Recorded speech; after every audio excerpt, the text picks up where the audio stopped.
The bitter psychodrama of Dr. Foster has finally been brought to an end, in a gripping finale which saw the tragic outcome of the Fosters' marital breakdown. Series 2 saw Simon Bertie Carvel return to Parminster with Kate, the woman he left Dr. Gemma Foster Serene Jones for.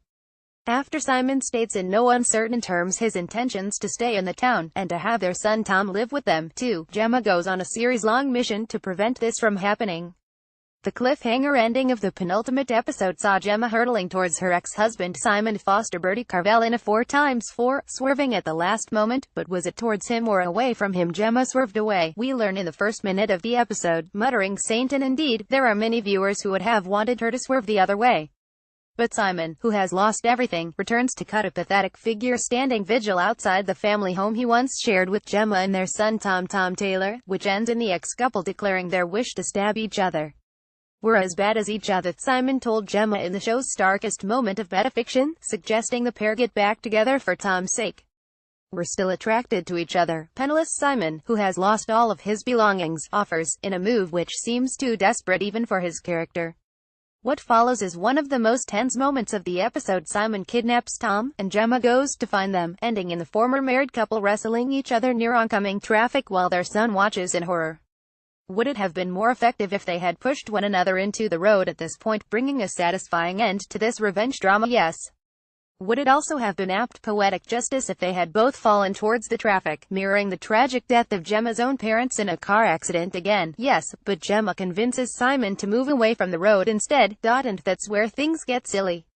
But not before we learn the answer to one of the central questions of the series. What on earth did Simon tell Tom about his mum to turn him against her? It turns out Gemma suffered postnatal depression when Tom was a baby, and once said she wanted to kill her son, a moment slimy Simon has filed away in his memory for an opportune moment.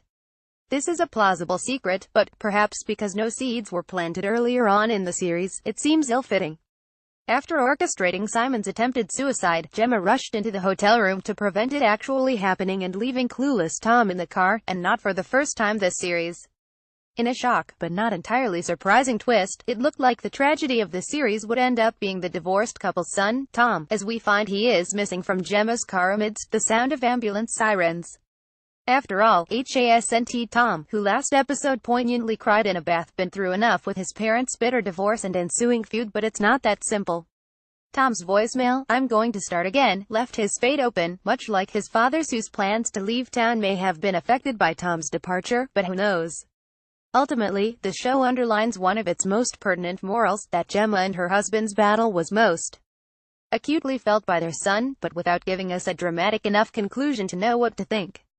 The characters are left in a state of purgatory, with the final judgment never made.